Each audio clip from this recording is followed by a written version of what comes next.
समूचा विश्व इस कोरोना से परेशान हो चुका है और अब जरूरत है इसके खिलाफ एक जंग छेड़ने की, एक लड़ाई लड़ने की। याद रखिए, हम सब अगर एक साथ खड़े रहेंगे तो ये देश कोरोना को जरूर हरा देगा। सुनिए हमारा खास कार्यक्रम मिशन कोरोना, यूनिसेफ, CRA और रेडियो मयूर की संयुक्त प्रस्तुति, हर सोमवार और शुक्रवार दिन में 2 बजे से सिर्फ रेडियो मयूर 90.8 FM पर।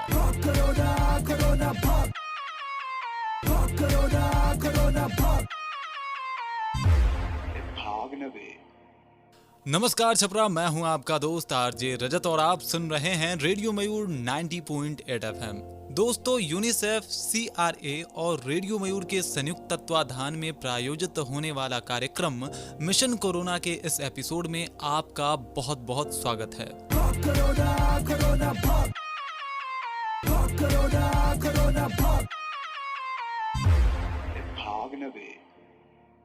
इस कार्यक्रम का मकसद लोगों में जागरूकता फैलाना और कोरोना के प्रति सचेत करना है। दोस्तों, आपने देखा होगा कि अब लोग कोरोना को लेकर उतने सचेत नहीं, या यूं कहें कि लोग मास्क, सैनिटाइजर और 2 गज की दूरी जैसे नियमों को भूलते जा रहे हैं। दोस्तों, कोरोना के आंकड़े लगातार बता रहे हैं कि कोरोना अभी खत्म नहीं हुआ। दोस्तों, कोरोना के आंकड़े ये लगातार बता रहे हैं कि कोरोना अभी खत्म नहीं हुआ, लेकिन कुछ लोग फिर भी बाहर में बिना मास्क के घूम रहे हैं, जो कि चिंता का विषय है। दोस्तों, आपने सुना होगा हर एक फोन के कॉलर ट्यून में जब तक दवाई नहीं तब तक ढिलाई नहीं, लेकिन उसके बाद भी कुछ लोग समझने को तैयार नहीं, और कहीं ना कहीं ये काफी दुखद है। तो चलिए दोस्तों, इस कड़ी में हम आगे बढ़ते हैं और मिशन कोरोना के इस एपिसोड में हम बात करेंगे स्तनपान के बारे में। दोस्तों, स्तनपान को लेके बहुत सारी भ्रांतियां हमारे बीच फैली है और बहुत सारे सवाल हमारे मन में आते हैं। क्या ये जानलेवा वायरस मां से बच्चे के शरीर में दाखिल होता है? क्या कोरोना से संक्रमित मां शिशु को स्तनपान करा सकती है? इस तरह के बहुत से सवाल महिलाओं के दिमाग में भी चल रहे हैं। पूरी दुनिया में कोरोना वायरस तेजी से फैलने के बाद गर्भवती महिलाओं और हाल ही नवजात शिशु को जन्म देने वाली महिलाओं के मन में बहुत से सवाल चल रहे हैं। क्या ये जानलेवा वायरस मां से बच्चे के शरीर में दाखिल होता है? क्या कोरोना से संक्रमित मां शिशु को स्तनपान करा सकती है? इस तरह के बहुत से सवाल उनके दिमाग में घूम रहे हैं। आइए जानते हैं इन सभी सवालों पर WHO क्या कहता है। WHO के मुताबिक कोरोना वायरस से संक्रमित महिलाओं द्वारा नवजात शिशु को स्तनपान कराने से अभी तक किसी तरह का खतरा नहीं देखा गया है। इसलिए जो महिलाएं बच्चों को स्तनपान कराना चाहती हैं वे करा सकती हैं। हालांकि इसके लिए कुछ विशेष बातों का जरूर ध्यान रखना होगा, और ये विशेष बातें हैं, माँ को हमेशा मास्क पहन के रहना होगा। इसके अलावा सांस लेने में हाइजीन के नियमों का पालन करना होगा। नवजात शिशु को लेने से पहले और बाद में हाथ जरूर धोएं, और ये नियमित रूप से हर बार करना होगा। बच्चों को लेकर घर या अस्पताल में जिन भी जगह पर आप जा रहे हैं वहां साफ सफाई का विशेष ध्यान रखें, और इसी प्रकार के कुछ नियमों का पालन करके स्तनपान कराया जा सकता है। इस पे हमारी एक खास बातचीत हुई है डॉक्टर रत्ना शरण से। तो चलिए उस बातचीत से आपको रूबरू कराते हैं।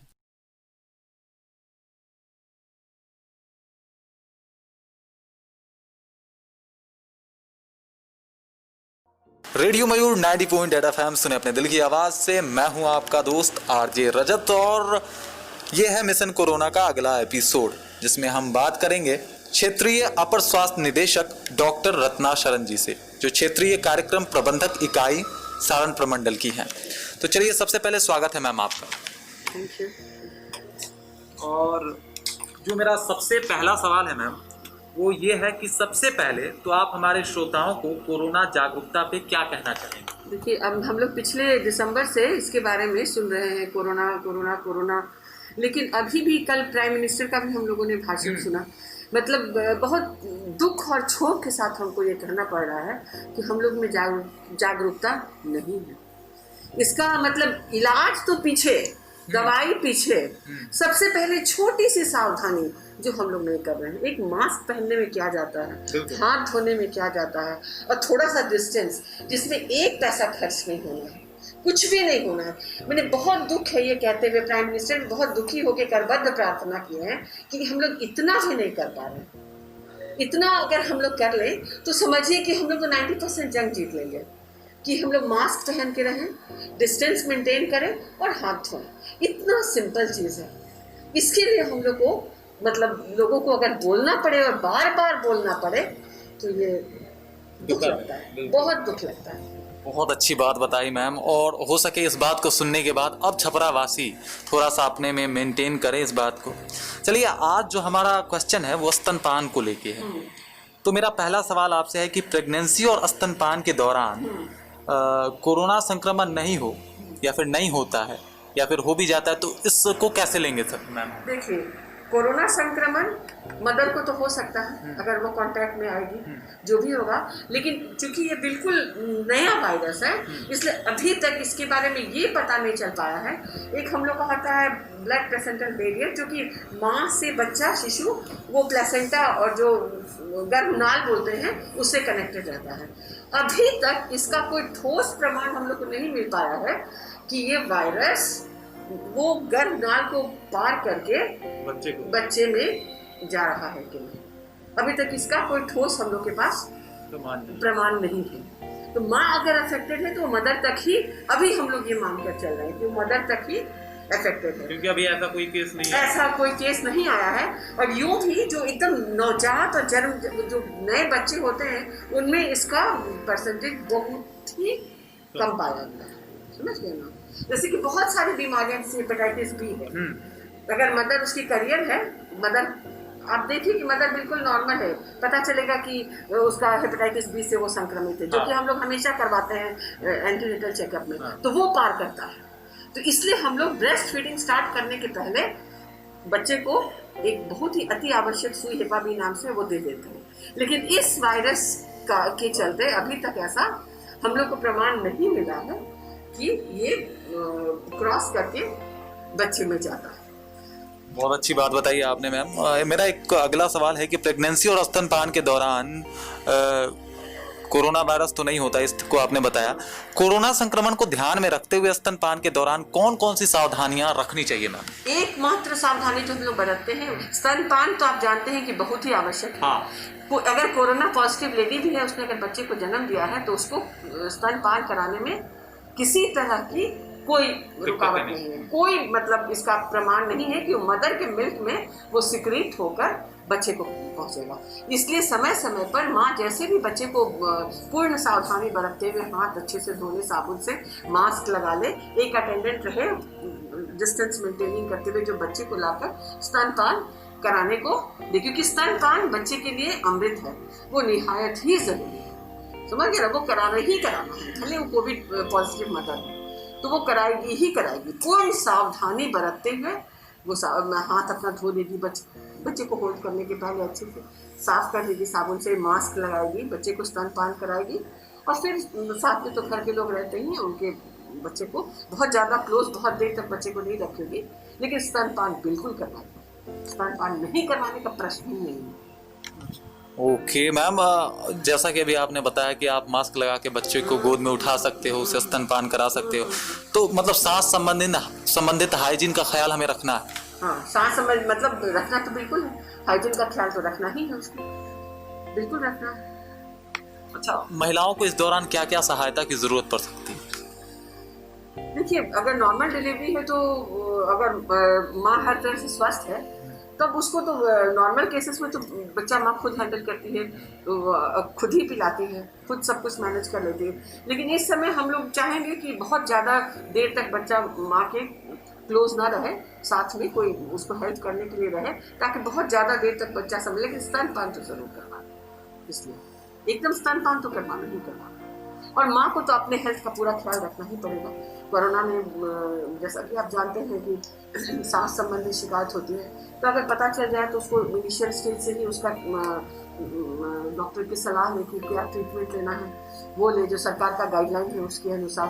पौष्टिक माने विटामिन वगैरह, इम्यून बढ़ाने के लिए आजकल काफ़ी कुछ आया हुआ है, विटामिन सी है, जिंक है, उसके बाद आपको विटामिन D3 है, जो कि ऐसे भी नॉर्मल महिला को भी विटामिन D3 की आवश्यकता तो हमेशा होती है, क्योंकि हम लोग को आगे चल के ऑस्टियोपोरोसिस नाम की एक बीमारी की संभावना रहती है, तो उसके लिए शुरू से विटामिन D3 हम लोग देते हैं, जो कि देखा गया है कि इस कोरोना के भी संबंध में विटामिन D3 का यहाँ वहाँ आर्टिकल हम लोग जो पढ़ते हैं अभी तक, तो ये बहुत मिस्टीरियस डिजीज है।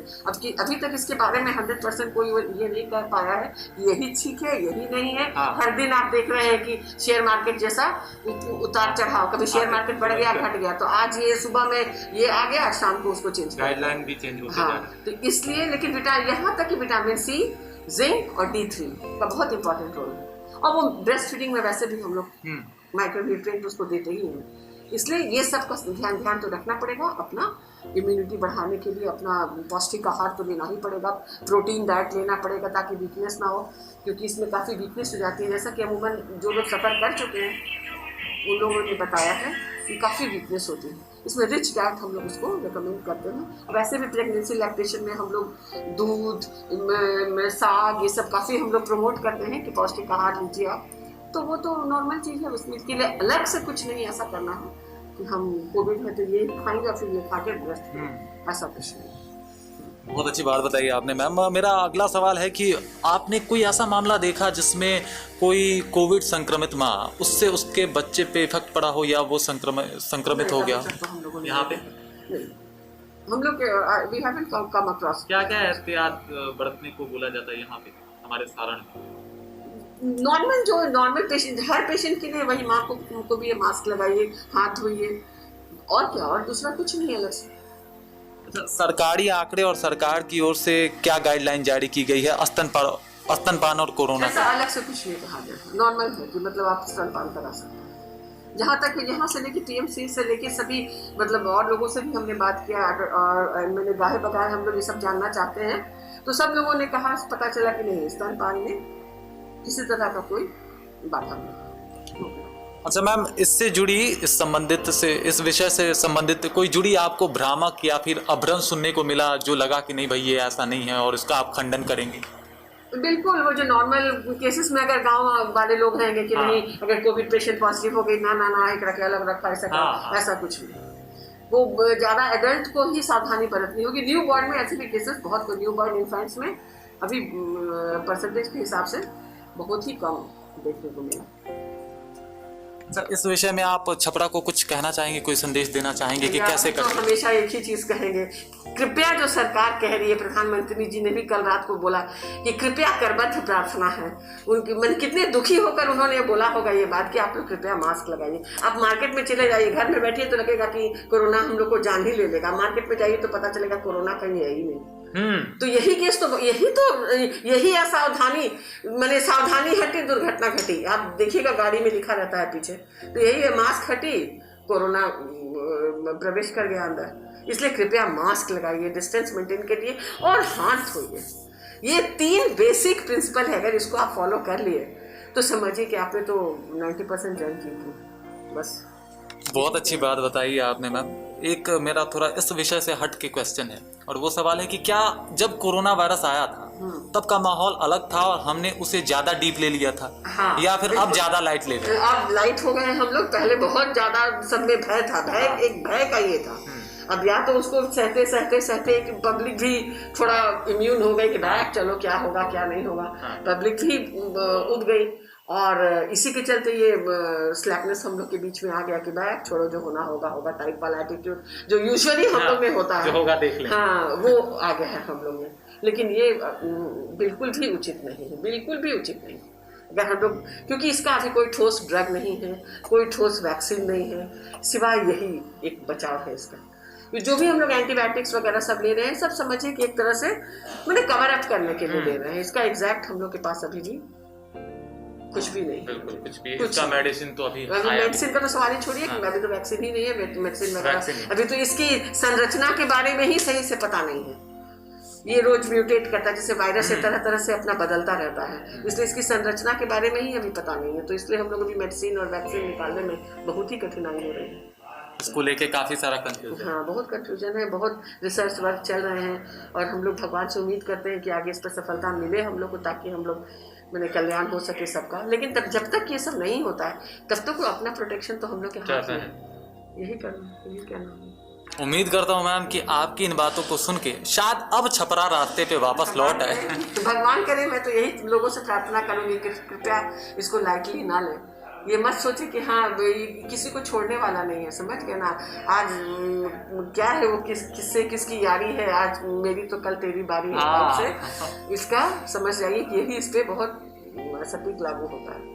इसलिए कृपया आप लोग सावधानी से रहिए, मास्क लगाइए और मास्क लगाइए, प्लीज़ लगाइए, प्लीज़ लगाइए। लोगों से मैं प्रार्थना करूंगी, हाथ धोइए और डिस्टेंस मेंटेन कीजिए। थैंक यू मैम, बहुत अच्छी आपने जानकारी बताई, बहुत बहुत शुक्रिया हमसे जुड़ने के लिए। थैंक यू, बहुत बहुत धन्यवाद। आप लोग पब्लिक को जागरूक कर रहे हैं, इसके लिए मेरा सहयोग हमेशा आप लोग के साथ रहेगा।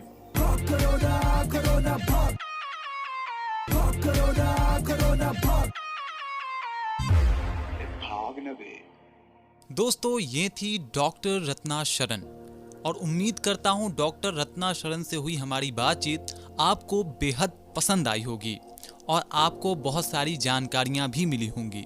साथ ही साथ स्तनपान में महिलाओं को क्या क्या एहतियात बरतने हैं इसकी भी जानकारियाँ मिली होगी। तो दोस्तों, उम्मीद करता हूँ आज का ये एपिसोड आपको बेहद पसंद आया होगा। तो चलिए अब मुझे यानी आरजे रजत को दीजिए इजाजत, लेकिन आप हमेशा खुश रहिए, मुस्कुराते रहिए और कोरोना के प्रोटोकॉल को लगातार फॉलो करते रहिए और सुनते रहिए रेडियो मयूर 90.8 FM। सुने अपने दिल की आवाज। समूचा विश्व इस कोरोना से परेशान हो चुका है और अब जरूरत है इसके खिलाफ एक जंग छेड़ने की, एक लड़ाई लड़ने की। याद रखिए, हम सब अगर एक साथ खड़े रहेंगे तो ये देश कोरोना को जरूर हरा देगा। सुनिए हमारा खास कार्यक्रम मिशन कोरोना, यूनिसेफ, CRA और रेडियो मयूर की संयुक्त प्रस्तुति हर सोमवार और शुक्रवार दिन में 2 बजे से सिर्फ रेडियो मयूर 90.8 FM पर।